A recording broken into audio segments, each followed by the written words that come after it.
Welcome to my home.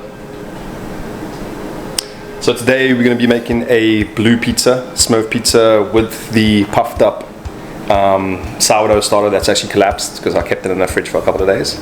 But we'll feed them up. I'm going to feed them up and make a pizza dough base. I'm just going to wing this recipe. I've put a bunch of stuff together to see if I'm going to make a nice dough. And what I'm going to be using is 2 cups of bread flour, 1 cup of whole wheat flour. We got a teaspoon of wheat germ and a tablespoon of wheat germ and a tablespoon of rye flour. And we're going to be mixing that with 10 grams of salt, 20 grams of sugar, 5 grams of yeast, 1/4 teaspoon of butterfly pea flour in case it doesn't go as blue as I want it. And we're going to be blooming the water with the yeast and sugar in 1.5 cups of warm water. And yeah, I'm going to put this together, make a sourdough pizza base, let it puff up, knock it back. Look, I'm not going to keep it to 72 hours in the fridge because I want to eat it for lunch today. I'm hungry. And it should be fun. Blue bacon and banana pizza. Bacon and banana is our favorite here. It's also one of our favorites in South Africa. And it should be a cool, a cool experiment. Yeah, so let's get cooking. Okay, first things first, let's add all this dry ingredients.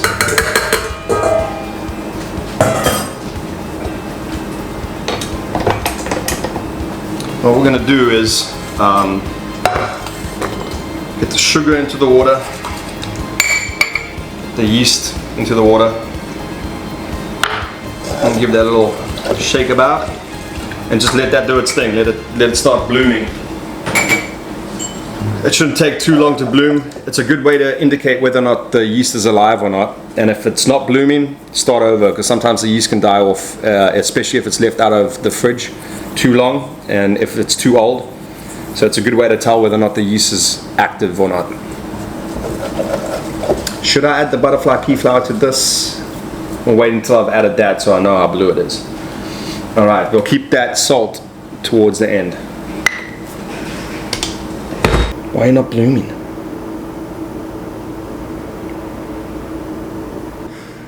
Kidding. This is an example of a perfectly bloomed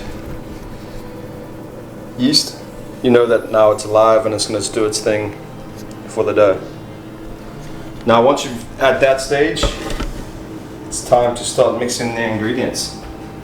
So all the flour's inside here now. Let me just get you straight there. Napka. Alright.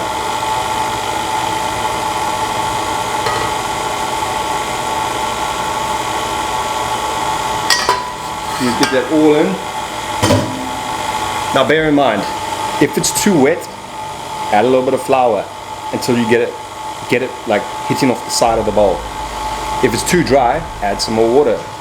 It's always subject to change, but what I'd like to do with the dough is, if it's looking too wet, I do like a teaspoon at a time until it starts getting to a good consistency. You don't want to over add flour, because then it's just gonna, you know, dry out and be kind of a tough dough.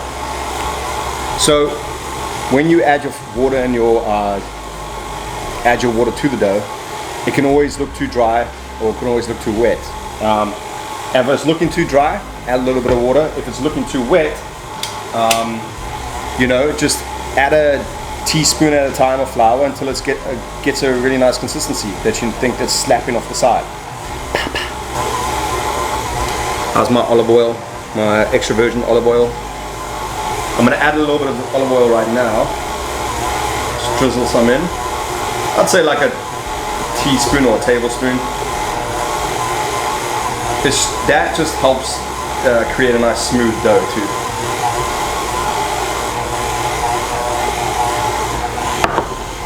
Now I'm going to turn it off and let it sit for a couple of minutes. This is going to activate the gluten. You don't have to do it straight away by just trying to hit the dough and the wheel together. It's like you can actually activate the gluten by just letting it rest with moisture. Alright, let's let that sit for a bit. So while that's sitting and resting to form its gluten, I'm going to be adding my sourdough starter, the blue starter that we created. And my dough looks a little dry, but that's okay because I'm going to be adding this and it's quite wet.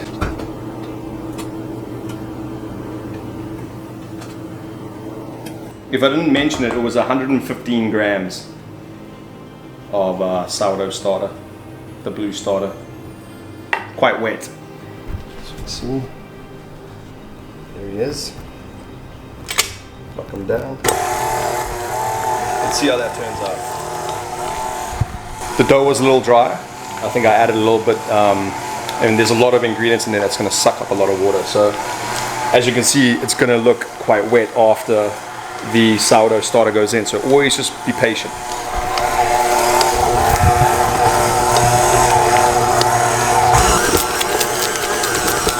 So I noticed that the dough was a little too dry, and I want some moisture in that dough while I start the dough, and I can always add some flour. So if it's looking too clumpy in the beginning and too dry, it's not going to do its thing. It's not going to stretch out nicely. It's not going to allow that gluten to form. So I've added some more water, and I'd say like another tablespoon of water, nothing crazy. And I'm going to allow that then to be soft to mix into a dough. I haven't added my my salt and my powder yet. I just want to see the color, but I think I'm going to be adding that powder. I want it to be a nice purple, I guess. Now that's what I'm looking for. Is that it's been less than a minute, so I want that after 10 minutes to start sucking the dough from the side of the bowl. It needs to be slightly wet in the beginning. You know, you don't want to have a super hard, dry dough. So let's add that powder. I think I'm just going to add that powder. Why not?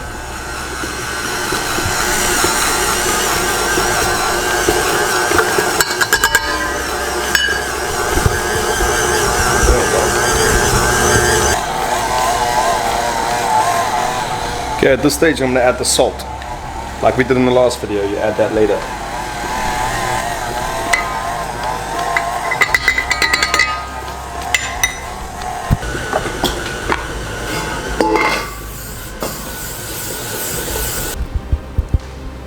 You can't see the color right now, but it is a nice purple. Let me get it out.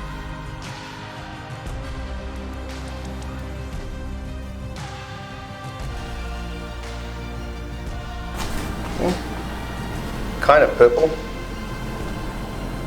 Not as purple as I wanted it to be, but it's still a purple dough. Now we're just going to let it do its thing. Puff up and do its magic. Alright. And now, as you can see, it's kind of puffed up and good. Look what happens when I just shake it a little bit.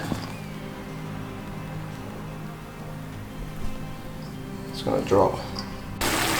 So just prepping up some of the ingredients for the pizza that we're going to be making. I'm going to do a nice bacon and banana. I always boil it off a little bit to get some of the excess fat and impurities away, and then I fry it up nicely. Obviously some nice old banana, some cut up chicken for a nice chicken and mushroom, and you know, we'll see what other toppings we're going to make, but it's going to be a fun night with the friends. So getting all the mise en place out the way so we can make up a nice Smurf pizza.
cookies. Okay, Mosh. Yo, it's looking fucking delicious. Hey. Ja, dude, like. I must say, it's looking damn delicious. So all you have to do is pop it into a pan, and it's cold. You can see it's cold to the touch. Get it onto some high heat and wait until you can start hearing some sounds like crackling and some bubbling. If it does bubble up, just pop it and let the steam go through. And it's the best way to do a pizza in a pan. Pizza, pizza. So as you notice, you'll start seeing a little bit of a bubble, but all you have to do is pop that and you'll see the steam come out. Oh yeah. That's a good indicator that the heat's happening at the bottom, and that if you shake the pan, it's not sticking. And you'll see that, that's all that heat getting trapped.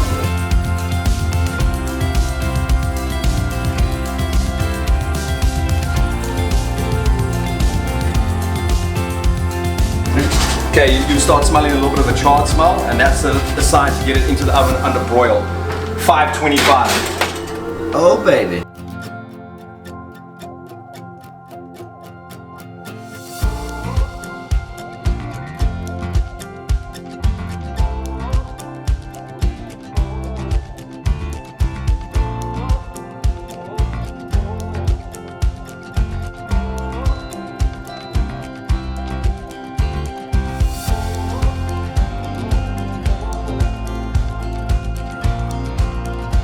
I'm Italian. You didn't really give her a choice of what her pizza was. Yeah, my pizza was bacon. You told her it had to be bacon and banana. Be good. It's the last pizza, it has to be.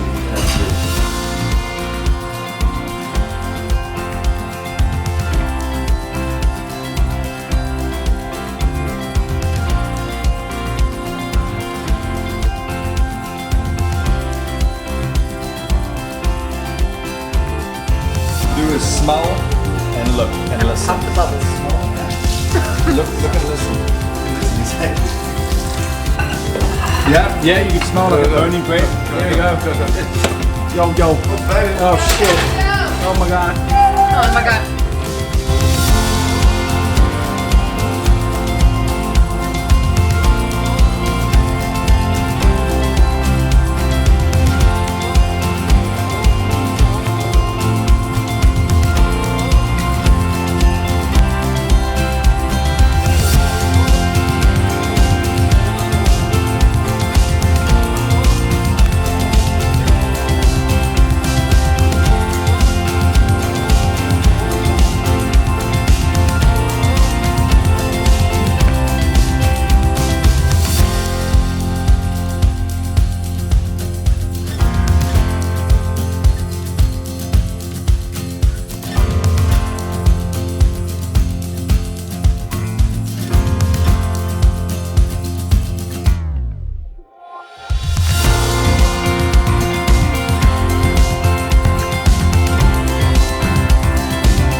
Every morning. Cheers, guys.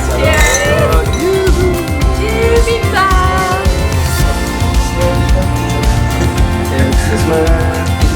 Smooth, smooth. Oh. Oh, God. Oh, God.